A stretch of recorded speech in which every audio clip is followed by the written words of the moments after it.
Bienvenue à cette nouvelle capsule sur la communication et le non-verbal. Aujourd'hui, on va regarder quelques caractéristiques spécifiques au non-verbal au niveau de la figure et de la tête. Quelques exemples. Mais juste avant, je voudrais qu'on regarde un peu ce qu'on appelle les filtres en communication.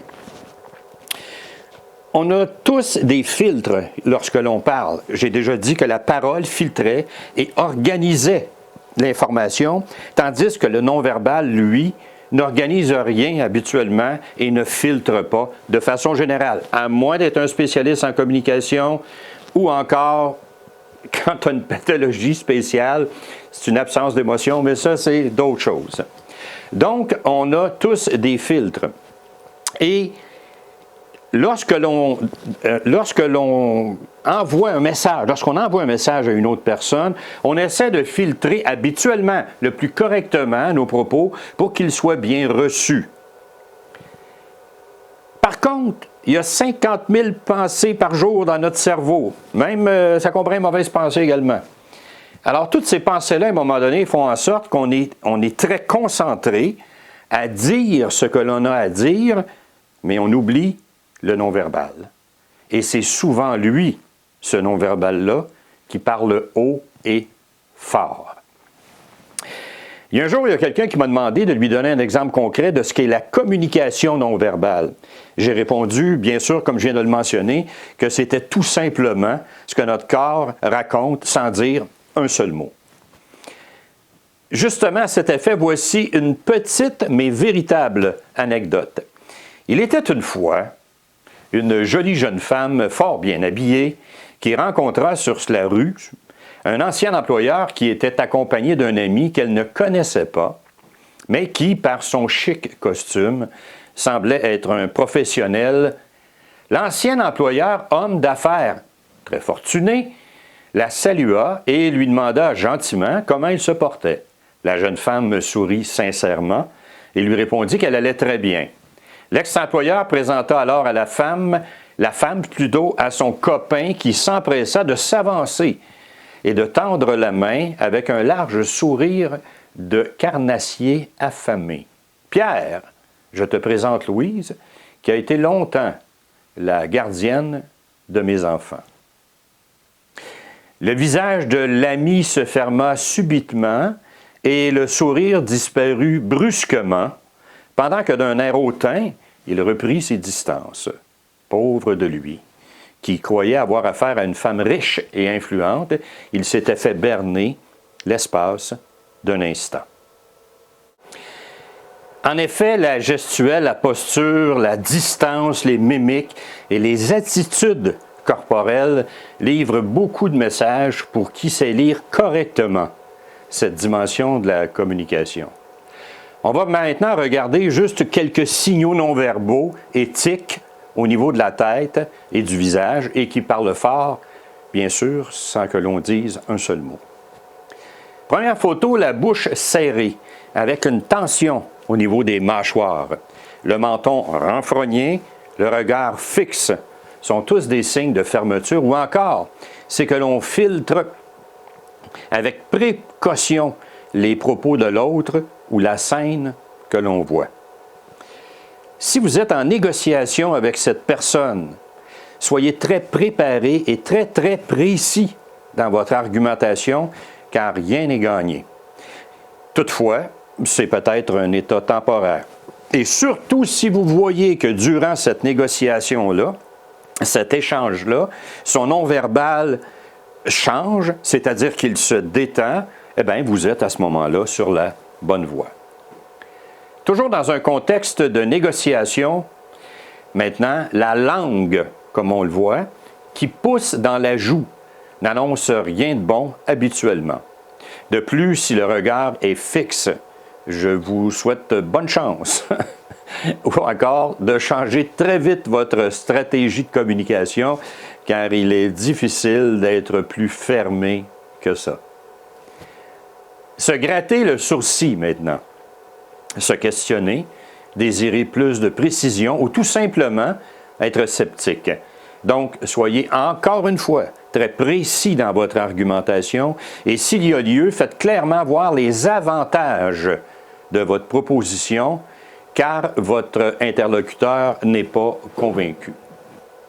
Se gratter le derrière de la tête ou l'arrière de la tête ici, il y a un problème avec un lien affectif. Ça peut être un petit lien affectif comme un grand lien affectif. Alors, quand je parle d'affectif, bien, ça peut être de l'amour, de la haine, de l'amitié, tout simplement de l'inconfort face à la situation qu'on voit. Ce qui est sûr, c'est qu'il y a une indisposition certaine, et j'ajouterais même que c'est probablement, selon moi, le geste qui parle le plus fort en non-verbal, qui vous indique qu'il y a une petite anguille sous roche. Ça ne veut pas dire que c'est une grosse anguille, mais il y a une petite anguille sous roche à ce moment-là. D'ailleurs, le fait du grattement ou du frottement indique une démangeaison, donc un inconfort.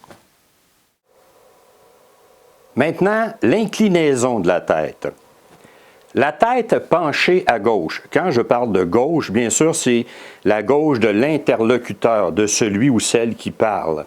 Donc, la tête penchée à gauche, souvent, ça révèle de l'empathie, de l'émotion, de la compréhension, de la douceur, de l'écoute, et même dans certains contextes, la séduction. On séduit, on veut séduire, ou on est séduit par les paroles de l'autre.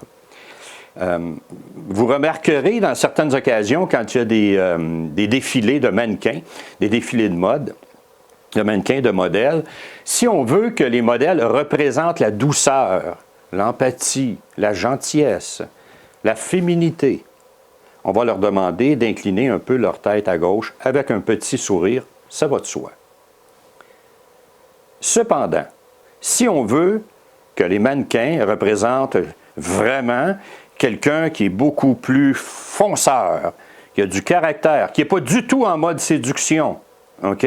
Dépendamment, bien sûr, de la collection de vêtements, on va leur demander de se tenir la tête très droite, un peu comme ça, qui aussi veut dire de l'intransigeance, ou encore de pencher leur tête un peu à leur droite et vers l'avant, comme ça, qui est en quelque sorte un signe de défi et de fermeture. Donc, la tête penchée à droite. Et si en plus, la personne, comme on voit sur la photo ici, se gratte l'épaule, ou une démangeaison au bras, ou un frottement à ce moment-là, ça veut dire de l'intransigeance ou du repli, et parfois même du désaccord complètement. Maintenant, faisons attention.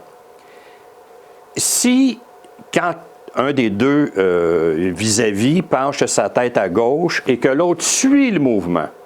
OK? Si la personne suit le mouvement, j'appelle ça danser avec l'autre. Alors, quand on danse avec l'autre, habituellement, à moins qu'on ne soit pas un bon danseur et que l'autre soit un bon danseur, mais habituellement, il y a une espèce de connexion qui se fait et la danse s'établit de façon fluide.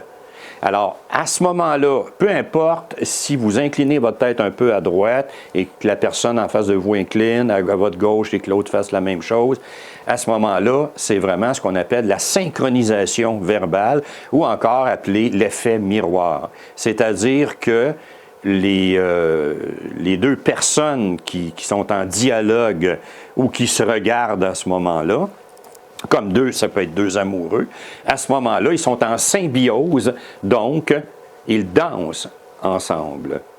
Alors, il faut toujours faire attention dans quel contexte le geste, le comportement se produit avant de dire que d'après vous, ça signifie telle chose ou telle chose. Alors, voilà pour la chronique de cette semaine, la capsule de cette semaine. La semaine prochaine, je vais aborder un sujet qui est un peu différent. Pas trop, mais qui s'appelle le paraverbal. Donc, il y a trois choses en communication. Les mots, ce qu'on appelle le verbal. Le paraverbal, c'est-à-dire le son. Est-ce qu'on parle fort ou pas fort? Le ton, est-ce qu'on parle aigu ou moins aigu, les silences sur ce quoi on met l'accent quand on parle. Si je vous dis ça, c'est important, et si je vous dis ça, c'est important. C'est ça, le paraverbal. Alors, la façon dont on livre son message. Merci beaucoup d'avoir été là encore cette semaine, et la semaine prochaine, je vais dire comme l'autre, si Dieu le veut. Merci.